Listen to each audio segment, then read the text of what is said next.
Hello बच्चों, let's see the question. The question says carbon and silicons belongs to group 14. The maximum coordination number of carbon is commonly occurring in compounds is 4, whereas silicon is 6. This is due to. तो question में हमें पूछा गया है कि जो मेरा carbon और सिलिकॉन है वो एक तो ग्रुप 14 के एलिमेंट है, ठीक है। और maximum coordinate bond of carbon कितना है, 4 है। ऑफ सिलिकॉन कितना है, 6 है। ये किसकी वजह से होता है, ठीक है।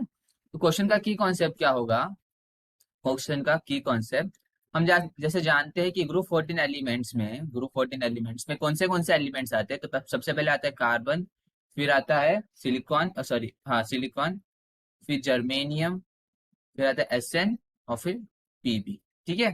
तो हम जैसे जानते हैं कि यहाँ से यहाँ पर जाने पे क्या होता है, यानी कि अप टू डाउन।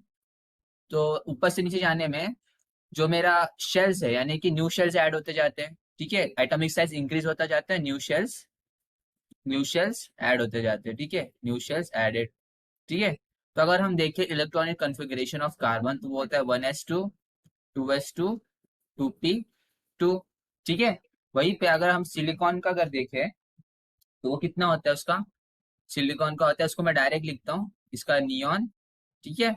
ये आ जाएगा 3s2 और 3p2, ठीक है।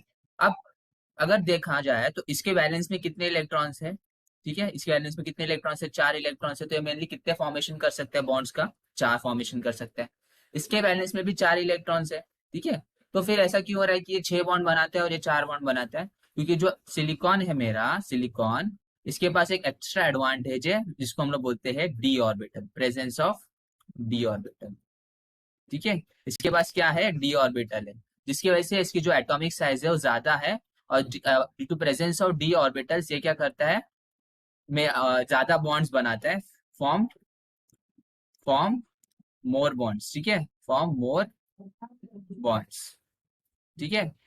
और इसका एटॉमिक साइज भी ज्यादा है, तो इसके पास एडवांटेज है, ठीक है, ड्यू टू डी ऑर्बिटल्स, ठीक है।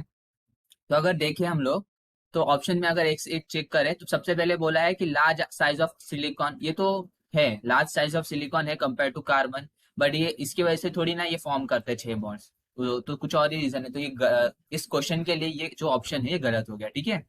सेकंड बोला है more electropositive nature of silicon, तो वो तो है बट नहीं, ये भी हमारे जो गिवन ऑप्शन है उसमें से मैच नहीं कर रहा क्वेश्चन से।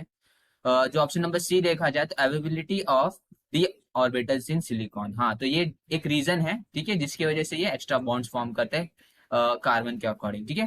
तो जो मेरा ऑप्शन हो जाएगा वो हो जाएगा C. Hope you understand this question, best of luck.